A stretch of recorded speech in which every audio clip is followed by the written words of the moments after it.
The Galactic Medical Station was the kind of place that made most people feel small and insignificant.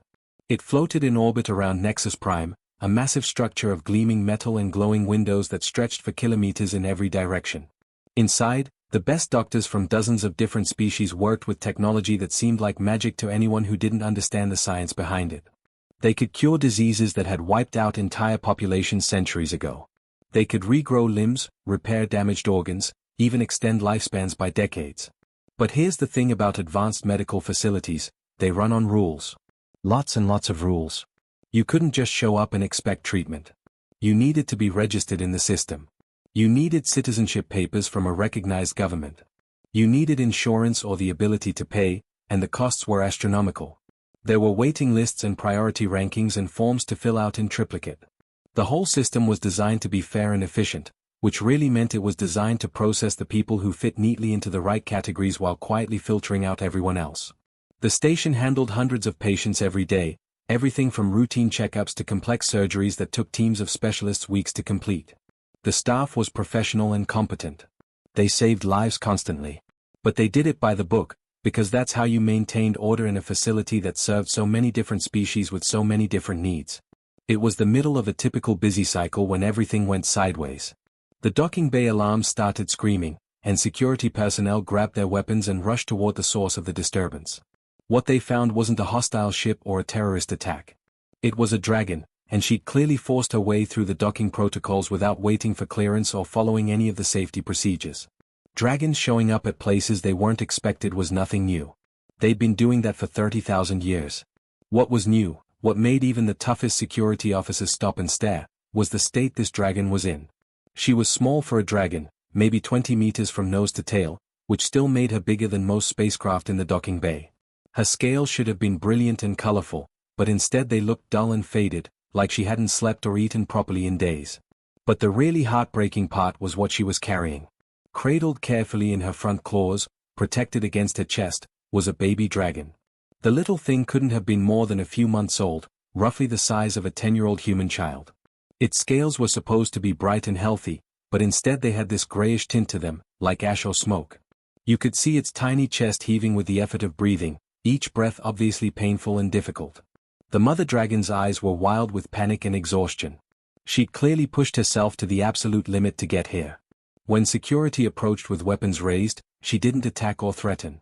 Instead, she did something that caught everyone completely off guard. She spoke.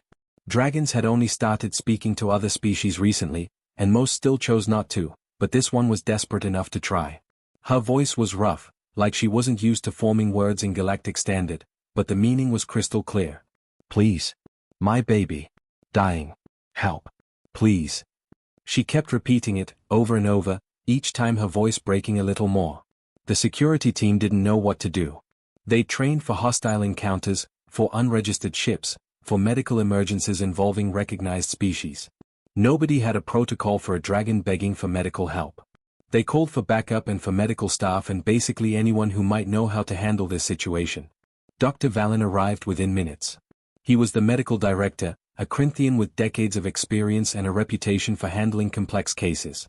He was also, unfortunately, a stickler for rules and regulations.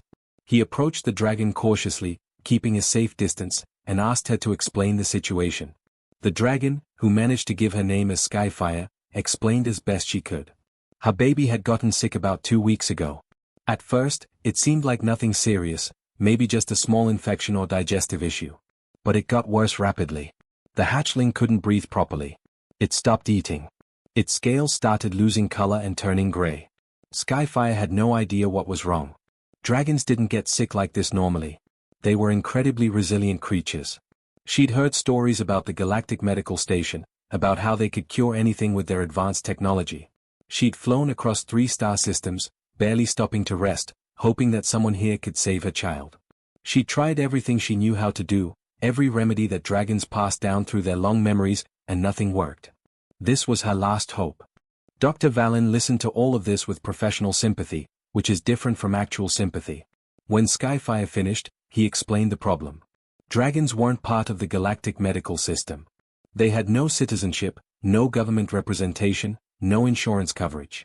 Treating unknown biology would require extensive testing and experimental procedures. The cost could easily run into millions of credits. The station simply didn't have a framework for providing that kind of care to unregistered entities. Sci-Fi didn't understand. Her baby was dying right in front of her, and these people with their incredible technology and brilliant doctors were saying they couldn't help because of paperwork? She tried to explain that she'd pay anything, give them anything they wanted. Dragons had access to resources that most species couldn't reach. Rare minerals from asteroid fields, knowledge about ancient ruins, anything. Dr. Vallon patiently explained that it wasn't about payment. Well, it was partly about payment, but it was also about liability and protocols and the fact that dragon biology had never been properly studied. What if they tried to treat the hatchling and made things worse? What if the treatment killed it? The station could face lawsuits or lose their accreditation. There were regulations in place for good reasons. Sci-Fi's desperation turned to anger. She raised her voice, demanding to see someone else, someone who would help. Security moved in closer, hands on their weapons. The situation was escalating. Other patients and staff in the area were getting nervous. A panicked dragon in an enclosed space was incredibly dangerous, even a small one. Then the anger drained away, replaced by something worse. Sci-Fi looked down at her baby, who was struggling harder to breathe, and she made a sound that no one who heard it would ever forget. It was a cry of pure anguish, a mother watching her child die and being utterly powerless to stop it. The sound echoed through the docking bay, a noise like thunder weeping. That's when Dennis Walker heard it. He was 3 corridors away, pushing his janitorial cart loaded with cleaning supplies and trash bags. Dennis had worked the night shift on the station for 8 years. He was 42 years old, originally from Texas, with 3 kids back on Earth who he video called every week. He was just a janitor, the kind of person that doctors and important patients walked past without noticing. But Dennis noticed things. He'd learned to over the years of working nights in the quiet corridors of the medical station. Retry S. Dennis heard that sound of anguish echoing through the corridors and dropped what he was doing. He'd been a father long enough to recognize the sound of a parent in absolute despair. It didn't matter what species made it. That particular kind of pain was universal. He left his cleaning cart right there in the middle of the hallway and followed the sound to the docking bay. When he arrived, he saw the scene that everyone else was witnessing with professional detachment.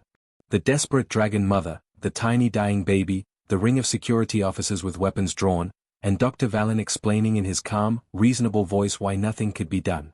Dennis had seen this kind of thing before, just with different details. Someone in crisis, someone who needed help, and a system explaining very logically why that help couldn't be provided. He did something that surprised everyone in that docking bay, including himself. He walked forward, right past the security officers who tried to wave him back. One of them grabbed his arm, but Dennis shook it off and kept walking. He approached Sci-Fi directly, getting close enough that the dragon could have killed him with one swipe of her claw if she'd wanted to. But Sci-Fi didn't see a threat. She saw a human in a janitor's uniform, someone who worked with his hands and clearly wasn't important by the station standards, walking toward her with an expression she recognized. Determination mixed with compassion.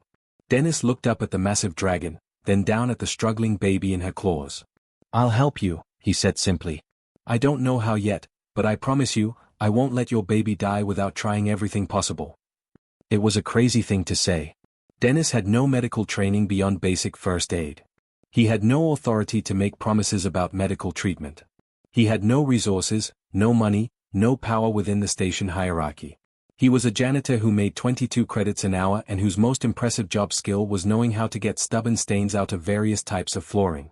But something about the way he said it, the absolute sincerity in his voice, made Sci-Fi believe him.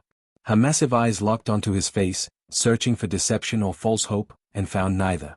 This human meant what he said, even if it seemed impossible. The reaction from the station staff was immediate and unanimous. They thought Dennis had lost his mind. Security officers moved to pull him back, concerned he was either suicidal or having some kind of mental breakdown. Dr. Vallon actually laughed, not cruelly but in that way people do when something is so absurd they don't know how else to respond. "Mr. Walker," Dr. Vallon said, using Dennis's last name because that's how the medical director addressed service staff, "I don't think you understand the complexity of this situation. We're talking about treating a species that has never been medically studied. We'd need to run hundreds of tests just to understand basic dragon physiology. The medications, the procedures, everything would need to be adapted or invented from scratch. This isn't like mopping a floor where you can just figure it out as you go. Dennis turned to face the doctor, and there was something in his expression that made even Dr. Vallon pause. It wasn't anger or defiance exactly. It was the look of someone who'd made a decision and wasn't going to be talked out of it. "You're right," Dennis said. "I don't understand the medical complexity. But I understand something you apparently don't. That's a mother watching her baby die, and you've got the technology and the people here to at least try to help, and you're choosing not to because of paperwork and protocols. So yeah, maybe I don't understand the complexity, but I damn sure understand what's right." The security chief, a woman named Rodriguez who Dennis had worked with for years, tried a different approach. "Dennis, buddy, you need to step back. This isn't your problem to solve. You could get fired. You could get arrested. You're talking about stealing medical supplies and using station equipment without authorization. That's serious." Dennis nodded. "Yeah, I know. But I've got 3 kids back home, Rodriguez. If one of them was dying and I begged someone to help and they said no because of some bureaucratic bullshit, I'd want someone to step up and break the rules. So that's what I'm doing." What Dennis understood, what 8 years of working night shifts on the station had taught him, was that the official system was only one way things got done. There was another system operating underneath it, invisible to the doctors and administrators. It was the system that maintenance workers and janitors and cafeteria staff used to actually keep the station running when the official protocols failed or didn't account for reality. Dennis knew things that Dr. Vallon would never think about. He knew that Dr. Amy Phillips, who worked in pediatric care, had cried to him last month about having to turn away a sick child because their family's insurance didn't cover the treatment. He knew that she'd said she didn't go to medical school to let kids die over money problems.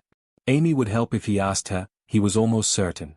He knew that the maintenance engineer Torvik, who wasn't even human but some species with too many arms and a name Dennis couldn't pronounce properly, owed him a favor. Dennis had covered for Torvik last year when the engineer had accidentally shorted out a power grid while drunk. Torvik had access to diagnostic equipment and knew how to use it without logging it in the official system. He knew that Medical Bay 7 was scheduled for renovation starting next week, which meant it was currently empty but still had functional equipment. He knew the access codes because he'd cleaned that bay 1,000 times. He knew which security cameras had blind spots and which guards took their breaks at what times. He knew where outdated medical supplies were stored after being replaced but before being officially disposed of. Most importantly, Dennis knew people. He'd spent 8 years being invisible, the guy who showed up after hours to clean up other people's messes. People talked around him like he wasn't there. They complained about their jobs, their lives, their frustrations with the system. He'd heard hundreds of doctors, nurses, and technicians express sympathy for patients they couldn't help because of regulations. He knew who among them still had that spark of idealism, who would risk something to do what they thought was right. Dennis pulled out his personal comm unit and started making calls right there in the docking bay. First call was to Amy Phillips. She answered on the second ring, sounding tired from a long shift. "Amy, it's Dennis. I need your help with something, and I need you to not ask too many questions right away. There's a baby dragon dying in docking bay 3. I promised the mother I'd help. I need you to come down here and at least look at it, tell me if there's anything that can be done." There was a long pause. Then Amy said, "I'll be there in 5 minutes." Dr. Amy Phillips arrived in the docking bay exactly 5 minutes later, still wearing her pediatric ward scrubs and looking like she'd run the whole way. She was 31 years old, had been working on the station for 3 years, and had already developed a reputation for caring maybe a little too much about her patients. When she saw the baby dragon struggling to breathe in Skyfire's arms, something shifted in her expression. Professional assessment replaced the initial shock. "I need to examine it," she said, not to Dr. Vallon or the security officers, but directly to Skyfire. "I can't promise anything, but I need to get a closer look." Skyfire hesitated for only a moment before lowering her baby toward Amy. The little dragon was burning up with fever, its breath coming in shallow, raspy gasps. Amy pulled out her medical scanner and started taking readings, her face growing more concerned with each passing second. "This is bad," she muttered. "Really bad. There's some kind of parasitic infection in the respiratory system. I've never seen anything exactly like this, but the patterns are similar to Vection lung parasites. If that's what this is, it's treatable, but would need to act fast." Dr. Vallon stepped forward, his voice stern. "Dr. Phillips, you cannot seriously be considering treating this creature. We have no baseline data on dragon physiology. You could kill it." Amy looked up at him, and there was steel in her voice when she responded. "It's dying anyway, "Doctor. At least this way we're trying." She turned to Dennis. "You said you'd help. I'm going to need a lot of things that I can't requisition through official channels." That's when Dennis's plan, if you could call it a plan, really kicked into gear. What followed over the next several days was part improvisation, part careful coordination, and part pure luck. Dennis had spent 8 years learning the rhythms of the station, and now he used every bit of that knowledge. First, they needed a place to work. Medical Bay 7 was perfect. It was empty, scheduled for renovation, and Dennis had the access codes. He and Torvik moved the baby dragon there in the middle of the night, using a maintenance transport that was officially being used to move equipment. Skyfire followed through the maintenance tunnels, barely fitting in spaces that weren't designed for creatures her size, but desperate enough to endure the cramped conditions without complaint. Getting the medications was trickier. Torvik came through with his part, borrowing antibiotics and antiparasitic drugs from a research lab that was overstocked. The drugs weren't designed for dragons, but Amy thought she could modify the dosages based on the baby's body mass and the scan results. It was guesswork, educated guesswork, but still guesswork. Then there was Helen, a nurse who'd been working on the station for 15 years. Dennis had found her crying in a supply closet 2 years ago after she'd lost a patient, a kid who'd died because the treatment he needed wasn't covered by his family's insurance. Dennis had sat with her for an hour, just listening while she talked about why she'd become a nurse and how the system seemed designed to break people's hearts. Helen remembered that kindness. When Dennis asked for her help, she didn't hesitate. She started quietly redirecting supplies. For equipment that was allocated for one bay but never used. Monitoring devices that were being replaced with newer models. Bandages, syringes, everything they needed just seemed to appear in Medical Bay 7 like magic. Nobody noticed because Helen knew exactly how much could go missing before inventory systems flagged it. The treatment started on the second night after Skyfire's arrival. Amy administered the first dose of modified antiparasitic medication while Dennis and Helen monitored the baby dragon's vital signs. Torvik had rigged up monitoring equipment that wasn't officially logged in the system, so they could track everything without creating records that would alert the administration. The baby dragon's response was slow and uncertain. The first day, there was no improvement at all, and Amy started to worry that she'd guessed wrong about the type of infection. But on the second day, the hatchling's breathing became slightly less labored. On the third day, the grayish tint to its scales started to fade just a little. It was working, but it was going to be a long process. Dennis coordinated everything like he was conducting an orchestra. He knew that Security Patrol Delta 3 passed by Medical Bay 7 every 4 hours, so any noisy procedures had to happen in the windows between patrols. He knew that the night shift supervisor, a guy named Paulson, always took his break at 2 a.m. and didn't pay attention to his monitors for exactly 20 minutes.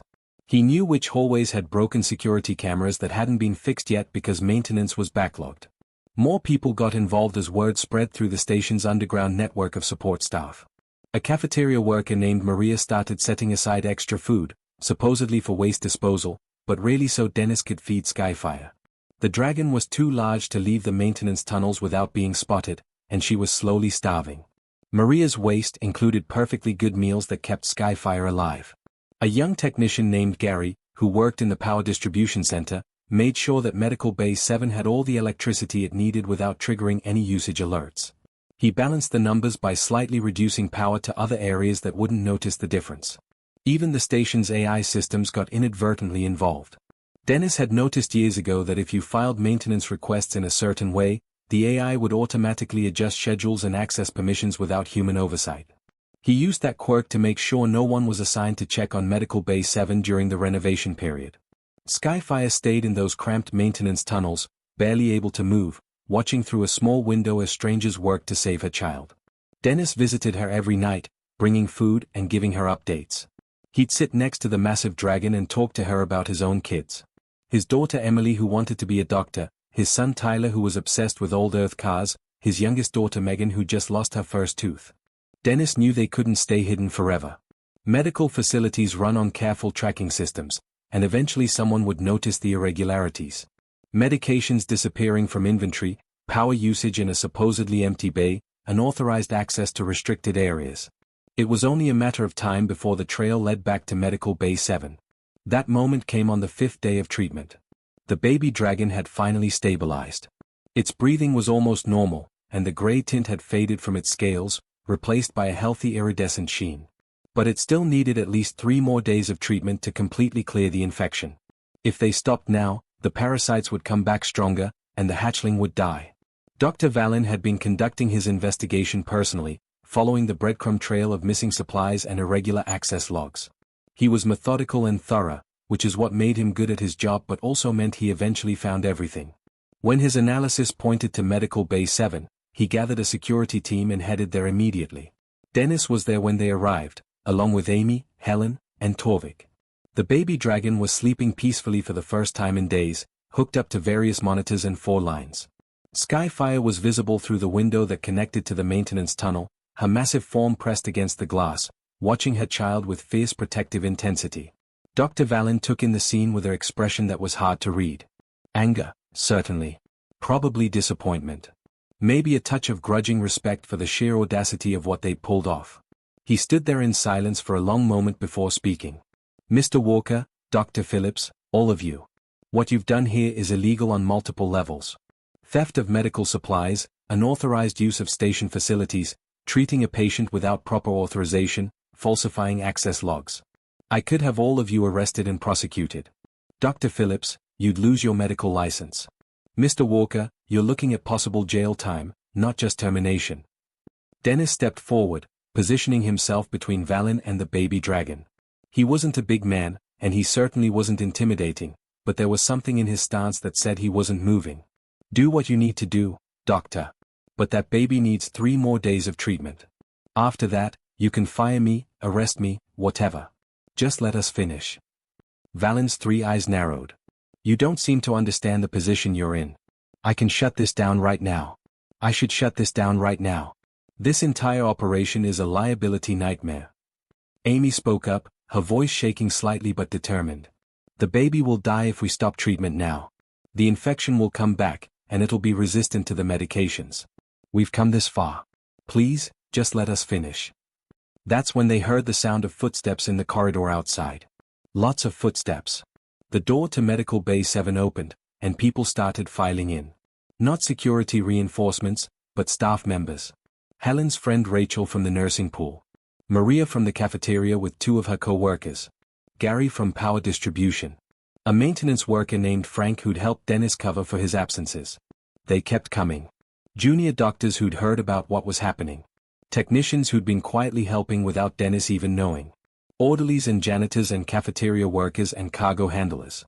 Within 5 minutes, there were over 100 station employees crowded into the medical bay and spilling out into the corridor. Nobody said anything at first. They just stood there, a silent wall of support staff and junior medical personnel, all the people who made the station function but rarely got recognized for it. Then Helen stepped forward and addressed Dr. Vallon directly. If you shut this down, you'll have to fire all of us, she said simply. Because we all knew what Dennis was doing. We all helped in one way or another. You want to clean house? Fine. But this station doesn't run without us. Good luck finding 100 replacements who know all the systems and procedures. It was a strike without being officially called a strike. A protest without any violence or threats. Just 100 people making it clear that they'd chosen a side, and it wasn't the side of protocols and regulations. Vallon looked around at the crowd, and for the first time since Dennis had known him, the medical director looked genuinely uncertain. He was facing a choice that would define his career and possibly change his life. Follow the rules, shut down the operation, and deal with the aftermath of firing a huge portion of his staff while a baby dragon died. Or break his own protocols, look the other way, and let this illegal medical operation continue. But Dennis's little rebellion had already spread beyond the station itself. Someone had recorded Skyfire's original desperate plea in the docking bay on their personal device. Someone else had recorded Dennis's promise to help. Those videos had been shared on social media networks, and they'd gone viral across the galaxy. Billions of people on hundreds of worlds were watching this story unfold. The desperate dragon mother, the dying baby, the janitor who promised to help when the official system said no. It had everything: drama, emotion, an underdog fighting against uncaring bureaucracy. News networks were covering it. Political commentators were debating it. Social media was exploding with opinions. The station's communication system was being overwhelmed with incoming messages. Support for Dennis and demands that the baby dragon be treated. Offers from wealthy individuals and organizations to pay for the treatment retroactively. Threats about what would happen to the station's reputation if they let the hatchling die over paperwork. The Galactic Medical Council itself had sent 3 urgent messages asking for status updates. Dr. Valen's personal comm unit buzzed. He looked at it and his expression shifted slightly. Whatever message he'd just received, it was important. He stepped away from the group to take a call, speaking in low tones that nobody could quite hear. The conversation lasted about 5 minutes, and when he returned, he looked like a man who'd aged a decade. "That was the Medical Council," he said quietly. "They've suggested that perhaps an exception could be made in this unique circumstance. Several governments have offered to retroactively sponsor the treatment and cover all costs. There's also been a proposal to establish new protocols for emergency medical situations involving beings who fall outside traditional citizenship frameworks." He paused, looking around at the assembled crowd, then at the sleeping baby dragon, then at Dennis. "It seems, Mr. Walker, that you've managed to create a political and public relations situation that makes it impossible for me to do what protocols demand. Congratulations. You've backed the entire galactic medical system into a corner using nothing but social media and the sympathy of people who think rules are less important than feelings." There was bitterness in his voice, but also something else. Maybe a grudging respect. Maybe relief that the decision had been taken out of his hands. "Complete the treatment," Valen said formally. "All of you involved will face disciplinary hearings, but those will be administrative matters to handle after the patient has recovered.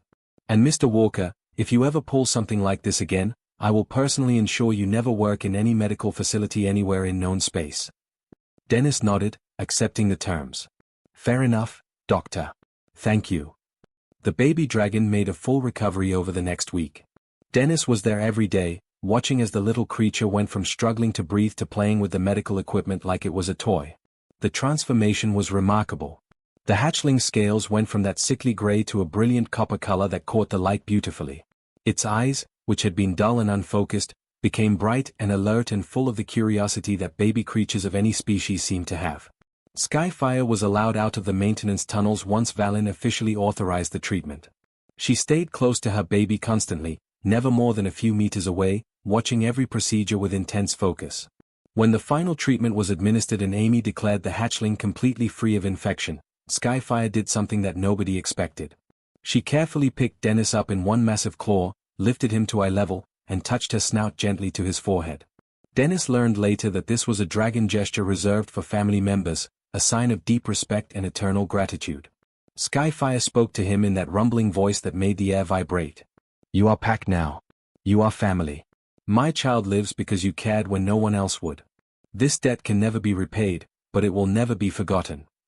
She named her baby Brightscale, and the little dragon immediately latched onto Dennis like he was a favorite uncle.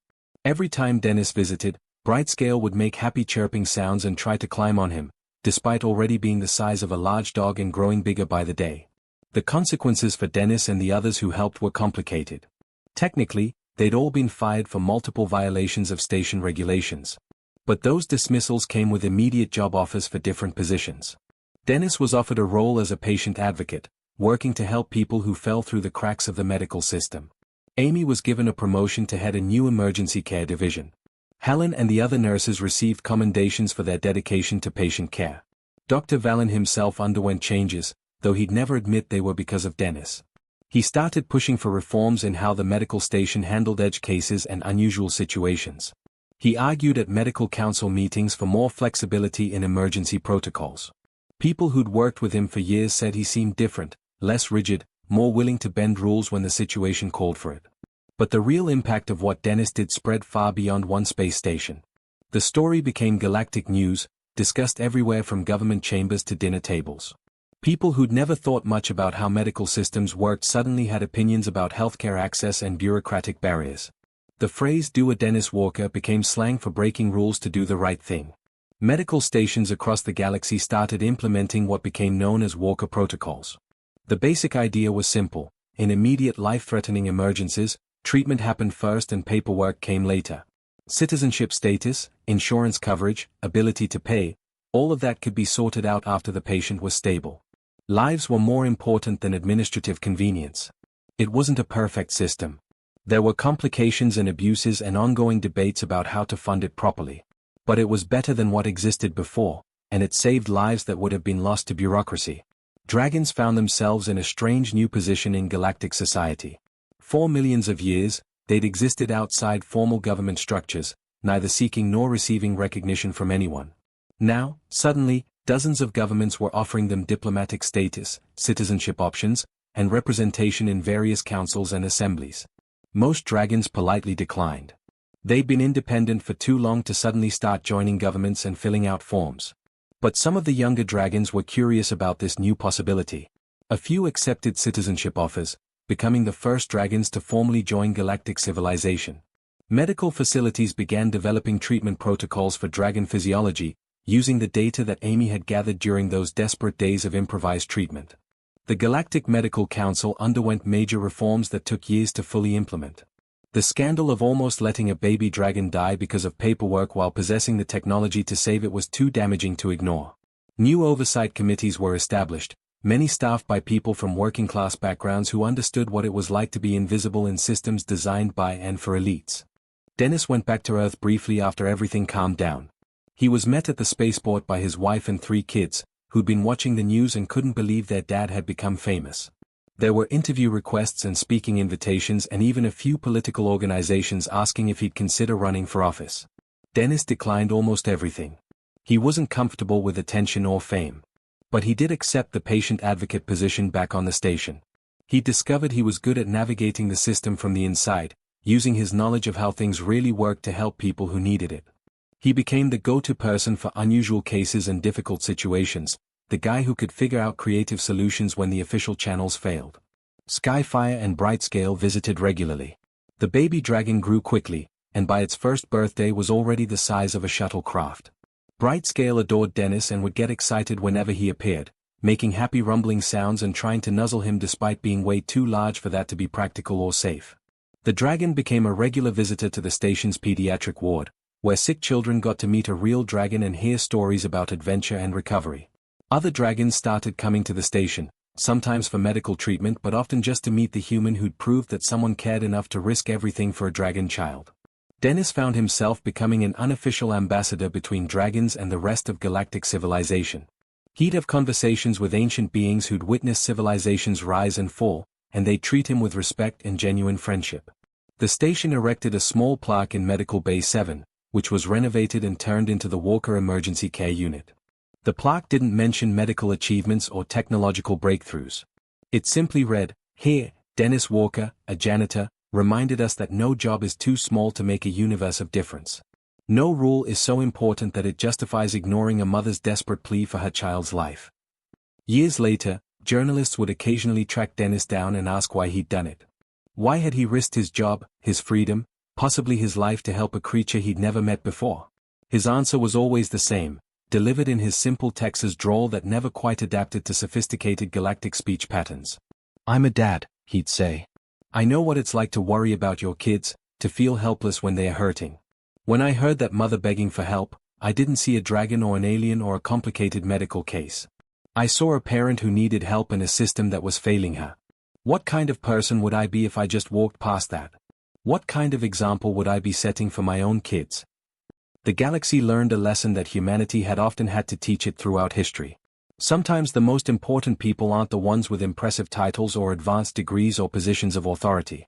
Sometimes they're the people who clean your floors and empty your trash and notice when someone needs help because they're actually paying attention instead of being lost in their own importance.